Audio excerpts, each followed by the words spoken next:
Yes, katongera tubifuriza igicamunsi kiza, igicamunsi cy'umugisha. Akuriho twumva amasaha yo ku gicamunsi, igicamunsi cy'umugisha. Akuriho twumva amasaha ya nimugoroba, biraza guterwa n'ukuntu ingengabihe yawe ihagaze. Hano mu Rwanda turi ku gicamunsi cyo ku itariki nyamuneka zigera kuri 21 z'ukwa kane 2025. Muri studio rero ntago ndi njyenyine, ndi kumwe n'umutanamo ni Bwana Karemba Aimable. Bwana Karemba Aimable, igicamunsi kiza, igicamunsi kiza, igicamunsi cy'umugisha Bwana Moses, igicamunsi cy'umugisha ku bakunzi ba Dunia Nikote TV. Yes, birumvikana rero mu masaha y'icamunsi turagarutse, ariko nakiri inkuru idasanzwe. Ngo hari umurundi bamurashe, nimba bamurase nimba ari ku butaka bwa Afurika na Demokarasi ya Kongo. Ariko se Bwana Moses, njyewe tukiri muri izo nkuru cyane, wari ufite amakuru adasanzwe, mbisubiremo, waba ufite amakuru adasanzwe yuko abasirikare b'abarundi bagera kuri 467 yego barohamye mu kiyaga bahunga intambara muri Uvira? Yes, byose turabyinjiramo tumenye ibyo byose bimeze bite. Yes, iyo nkuru ngira ngo niyo nkuru ugenda nahimbaye nkaho ninjiramo, ariko nsankura yindusha. Ahubwo ibyo bintu birantunguye, uzi ko uri update mbandi updates ubu itayari kabisa. Yes, ngira ngo mbere na mbere ko twinjira mu makuru Bwana Karemba Aimable, nyemera tubanze dusuza abantu badukurikira bari mu bice bigiye bitandukanye, by'umwihariko badukurikira rwose nyamuneka bari mu gihugu cy'u Burundi, baba bari muri Coline Mujejuru, baba bari muri Coline Kinazi, baba bari muri Coline Atongo, baba bibereye muri Coline Mulangala, baba bari muri Coline Mujejuru, hirya no hino Cibitoki, baba bari Gitega, Bujumbura, hose mu gihugu cy'u Rwanda barahari cyane, by'umwihariko badukurikira ari benshi, baba bari Kenya, Tanzania, Malawi, South Africa, Zambia, Zimbabwe, baradukurikira. Kugira ku mugabane w'Uburayi nawe nahakurikira Reka mbanze nsuze abakunzi bacu badukurikira bari ku mugabane w'Uburayi mu bihugu bitandukanye, mu Bwongereza, mu Bufaransa, hariya mu Budage, Australia, mu bihugu nka Belgique ndetse n'ahandi hatandukanye. Rwose twongeye kubifuriza kumererwa neza ndetse no guhumeka umwuka ukomoka ku Mana. Rwose mpagarike n'ubugingo, ari nako bagumana nabyo mu mitima yabo, ari nako Bwana Moses abakunzi bacu badukurikirana bari muri Leta Zunze Ubumwe za Amerika mu bice bitandukanye twongeye kubifuriza kumererwa neza, ari nako tubifuriza kugira impagarike n'ubugingo mu mitima yabo. Muri Aziya naho ntabwo twabibagiwe mu bihugu nka Katari, Omani, dufiteyo inshuti rwose zijya zinaca mu gikari zikatubwira yuko zidukurikirana umunsi ku munsi ndetse n'isegonda ku isegonda. Wamenye ko umushumba Kiliziya Gatolika ku isi bamwita Papa Francis yamaze kwitaba Imana. Yamaze kwitaba Imana. Rwose ni inkuru ndimo ndabona rwose ikomeje kugenda itrendinga ku bitangazamakuru bigiye bitandukanye. Ngira ngo Bwana Karemba Aimable, dushatse twakinjira mu cyitwa ingingo z'ingenzi kugira ngo ibintu tuze kuba tubyinjiramo neza 5 kuri 5. Nta kibazo Bwana Moses. Yes, turaza kugaruka kuri iyo nkuru idasanzwe y'abasirikare by'umwihariko b'abarundi bagize gutya rwose bakarohamira mu kiyaga cya Tanganyika nyuma yo kuraswa bikomeye. Turaza kuba twikomozaho, turaza gusimbukira ahitwa hano za Mujejuru, turebe uko situation ihagaze. Harahumvikanye irasana rikomeye ry'amasaso. Turaza kurebera hamwe amwe mu makuru akomeje kugenda aturuka muri CNDD FDD, icyitwa ivumbi nyamuneka rirakomeje kugenda ritumuka, impande zombi ziracyakomeje kugenda zikozanyaho. Turaza kuba tubikomozaho tubiva imuzi n'imuzingwa. Turaza kunyarukira rwose ahitwa za Cibitoki, turebe uko situation ihagaze. Hasanzwe abantu 2 bapfuye muri iri joro ryakeye ku isa rwose y'isa 12 nibwo ibi bintu byagaragaye. Turaza kuba dukomoze ku makuru menshi atandukanye tugenda twapdatinga abantu tubabwira uko situation ihagaze. Ni 5 kuri kagenzi kako. Utari wakora subscribe hano kuri Dunia Nikote TV, icyo namusaba ntakindi ni ugukora subscribe kugira ngo tuze kubana 5 kuri kagenzi kako. Ngira ngo Bwana Karemba Aimable, twinjire muri no operation y'ukuntu abasirikare b'abarundi bagira muri 400 bahuriye n'uva gusenya hano muri Tanganyika. Aha Bwana Moses, kugira ngo ibi byose bibe ndabanza guhera ku ruhande rw'imitegurire mibi y'igisirikare cy'u Burundi. Yego.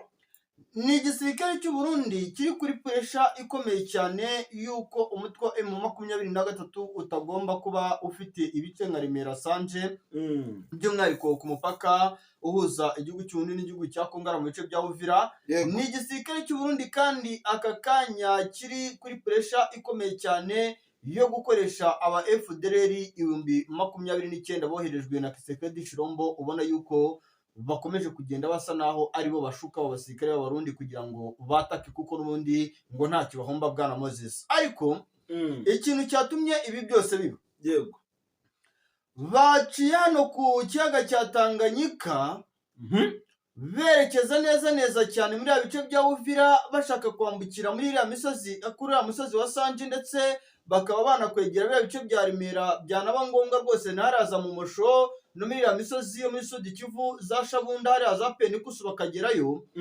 Baza gusanga M23 ifungiye neza cyane ku nkombe z'ikiyaga cya Tanganyika, yego, iryamiye amajanja. imeze gutya mbere Biranavugwa nubwo bwana Moses abantu bari kubidogosha ubundi bakabicangacanganya, biranavugwa yuko bashobora kuba barashwe n'abamarine batazwi.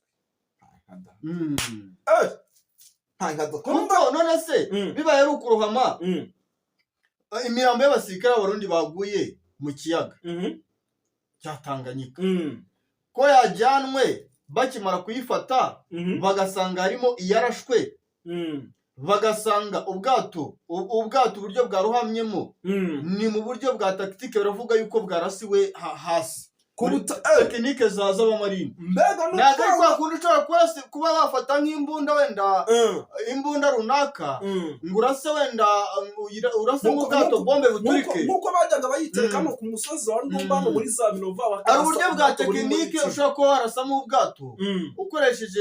Hari numvishe ngo hari imbunda y'umwihariko ubundi irasa ubwato, ariko nanone irasiye hasi, ubwato bukaba bwakwiyubika, yego, bukagwa hasi. Noneho abasirikare bamara kugwa hasi, abamarine bakabatakira mu mazi hasi. Nicyo cyabayeho rero. Bakimara kurohama, abamarine ngo babatatse, barabataka, barabarasa. Bamwe baravuga bati ni Red Tabara, abandi baravuga bati ni M23. Ubu ngubu Abarundi bacitsemo igikuba, abagera kuri 400 hafi na 40 bahasize ubuzima. Abo barohamye nta numwe wasigaye.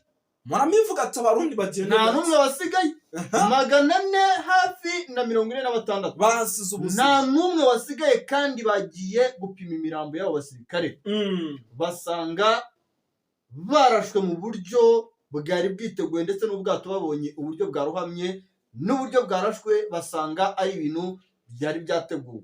Ubu igisirikare cy'u Burundi gitangiye kubishinja M23. Birumvikana yuko ari n'urundi ruhande wenda bari buze kuyishyiraho, nubwo aya makuru wenda atarasohoka, nta nyandiko Abarundi bari basohora. Ariko M23, yego, birashoboka cyane yuko ariyo yaba yarashe ubwo bwato, cyangwa se ariyo yaba yagize uruhare kugira ngo ubwo bwato burohame. Reka natwe tubivuge nk'uko abandi babivuze, ariko kuri guhari nuko ubwo bwato bwarashwe, ngo hari imbunda yihariye irasa ubwato iwuciye mu butaka.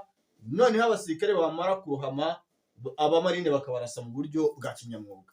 Nibyo byabaye bwana Moses. Yasi birumvikana ngira ngo uko byagenda kose bwana Karemba Aimable, bijyananye n'amakuru dufite, igihugu cy'u Burundi kiraza kugoma gihure n'ibyango. Nge narababagiye ni ibintu bijyanye no kohereza abasirikare kwa buriya butaka, mugende gake. Ibi bintu Abarundi ntibabyumva, bamaze iminsi bakubitwa ama operation ya hatariya yandi yarukokoma. Uretse kuba bapfuye banavuzwe, hari n'andi ma operation bamaze iminsi bakorerwa byaba indani mu gihugu cy'u Burundi, ndetse baranavuga yuko abasirikare b'Abarundi barashwe banagambaniwe bagenzi babo. Cyane no ese ubundi cyangwa abasirikare b'Abarundi ntibagambanirwa bagenzi babo, ni bagenzi babo n'ubundi bagaruka bakabagambanya, n'ubundi ugasanga bagize bate barapfuye. Ngira ngo bwana Karemba Aimable, ibi tugiye kubivuga bwakira bugaca, tayari rwose birumvikana yuko igihugu cy'u Burundi cyo cyamaze guhomba uyu munsi ni ikiriyo.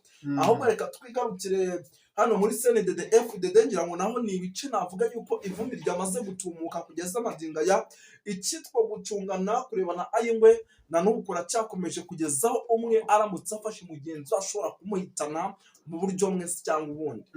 Ibi bintu byo ntibishobora kuza kugomya kugaragaza ubugamba, ahubwo uretse kuba turi kubona ubugambanyi mu nzego za gisirikare no mu nzego za politiki, aha tubwire nimba bidashobora kuza kuzana icyitwa ubugambanyi ahubwo burusha bw'inzego za gisirikare. Aha ku ruhande rw'inzego za politiki bwana Moses, ni inzego zamaze kwiremamo ibice bitandukanye kandi ibice birema umwuka mubi cyane uganisha aharindimuka uwitwa Evariste Ndayishimiye, nk'uko bikomeje kugenda bigaragara. Uyu Evariste Ndayishimiye ni umuntu usa nawe yubatse politiki cyane ishingiye ku nshuti ze, abavandimwe be b'indani kwa ndani, ariko ibi bintu ni ibintu ubona yuko byamaze kusa naho bimara kumurenga cyane, bitewe n'uko abanyepolitike ba kino gihugu cy'u Burundi, baba ari abavuga rumwe nawe n'abatavuga rumwe nawe bamaze kubona yuko ibi bintu bitazigera bigira umusaruro. Nyuma yo kubona yuko rero bitazigera bigira umusaruro, niyo mpamvu uri kubona yuko abanyepolitike ba kino gihugu cy'u Burundi bamaze gushishikarira, bamaze guhagurukira kurwanya imigirire, imikorere y'ingoma y'uwitwa Evariste Ndayishimiye ndetse n'icyitwa abafatanyabikorwa. Baraza kumarana nicyo gihari, kandi urabona yuko impamvu n'abanyepolitike bakomeje kugenda banagaragaza umwuka wo kutishimira cyane ibiri ku ngoma ya Evariste Ndayishimiye, nuko bari kubona yuko byanga bikunda Evariste Ndayishimiye aramutse atsinze amatora ya 2027 byashyira mu kibazo gikomeye igihugu cy'u Burundi. Reba nk'ubu hano umuvandimwe yageze gutya yikoza mu ibaba ryawe narandika, arambwira ati munywanyi wanjye, aho kugira ngo perezida w'igihugu arebe ikibazo igihugu gifite, arimo ahubwo arakora buri kimwe cyose akirarira mu masengesho. Aha hari amavidewo menshi akomeje kugenda afatwa rwose, uyu mugabo yigira mu masengesho, umugabo yikoreye imisaraba, agira ibiki, bari kwa abarundi mbega bamaze kugira akabaru karemereye cyane ko kuba iyi CNDD-FDD by'umwihariko itari tayari kuba yakomeza kuyobora igihugu cy'u Burundi. Ibi byose babigaragariza mu kijyanye n'amashengesho akomeje kugenda agaragara, aho kugira ngo biga ku kibazo cy'umutekano muke ukomeje kugenda ugaragara mu gihugu cy'u Burundi. Hari ibice ubu tuvugana bwana Karema Aimable byamaze kuba rwose bigaragaramo n'umutekano utari mwiza, nk'ahitwa Pauline Kinazi, ibice byo muri Pauline ya Tongo, ni ibice bikomeje kugenda bigaragaramo umutekano utari mukeya. Birumvikana yuko nabyo bishobora kuza gushyira u Burundi mu kaga gakomeye cyane. Andi makuru akomeje kugenda atugera haturuka mu gihugu cy'u Burundi, ni amakuru navuga ko rwose arimo n'umutekano, politiki na diplomasi arimo aturuka ahitwa Kibira.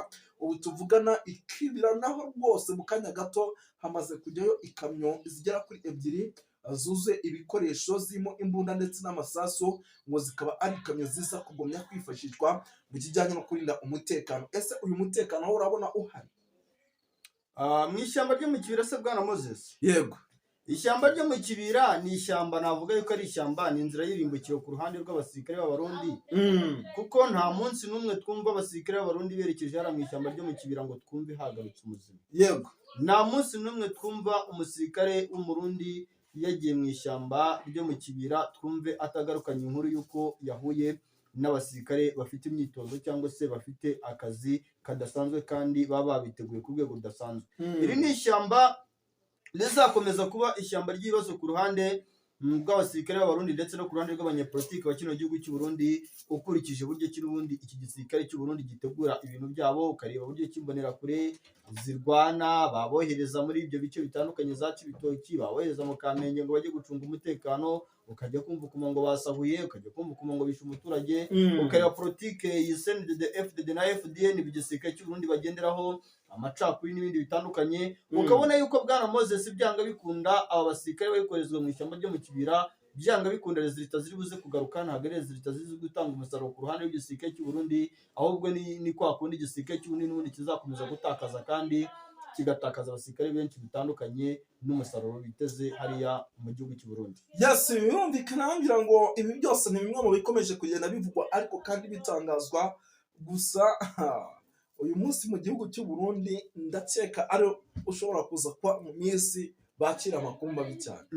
Usibye kuba aho hantu icyitwa ibikorwa by'ubugizi bwa nabi ndetse no gutakaza abarundi birimo biragenda bihagaragara, n'ahitwa mu mujyi wa Bujumbura naho hari kugaragara umutekano muke, aho hari kugenda hagaragaramo abantu batazwi, aba nabo bakaba mu bari barimo barateza ikibazo gikomeye cyane, abaturage batangiye kwibaza nimba uwitwa General Navarro ayoboye igihugu cyangwa ari umurongozi wacyo. Urumva yuko rwose n'abaturage tayari kuba batangiye kubona yuko ibintu bitoroshye ari ikibazo gikomeye cyane. Bwana Karema Aimable, tugenda tunagana ku musozo, tubwire ese kugeza magingo ya uravuga iki ku mutekano muke ukomeje kugaragara mu mujyi wa Bujumbura? Ese uyu mutekano ni ukuba igihugu kidafite uburyo gishobora kuwurinda? Ku ruhande rw'umutekano mukeya, bwana Moses, harimo cyitwa political influence. Iyi political influence ikomeje kugenda ishishikarizwa cyane ku ruhande rw'abaturage ba kino gihugu, bakomeje kugenda babwirwa bati umwanzi agiye kubatera, kandi umwanzi uzabatera ni igihugu cy'u Rwanda. Igihugu cy'u Rwanda cyabihakanye kivuga yuko gahunda gifite atari gahunda yo gutera igihugu cy'u Burundi, dore yuko ari n'abatera urwenya bavuga bati se bundi wenda ko Kongo ibeshye yuko igihugu cy'u Rwanda giterayo gishaka amabuye y'agaciro, abarundi bo baba bashaka iki? Uri kubyumva rero, urumva political influence y'abanyepolitike y'igihugu cy'u Burundi iri gushishikariza abaturage kwirinda bo ubwabo. Muri rusange bari gushaka kurema ikintu gisa na wazarendo, akaba nayo mpamvu ubona yuko imbonerakure bari gushaka kuzubaka cyane ku rwego ruri hejuru. Rero ndakubwiza ukuri yuko ku kijyanye n'umutekano mukeya ukomeje kugenda ugaragara ku ruhande rwa kino gihugu cy'u Burundi, ni ikintu kigaragara yuko aho kugira ngo kizagabanyuke uko umunsi ugenda uza haza undi, gikomeza kugenda cyiyongera, kandi bikagirwamo n'uruhare n'igisirikare cy'u Burundi, bigaragara yuko nacyo ubwacyo kidashoboye kuko cyamaze kwiremamo ibice bitandukanye. Bwana Karema Aimable, rero reka tugushimire, dusoreze ahangaha, ndetse n'abakunzi bakurikira Duniani Kote TV. Yego, murakoze cyane.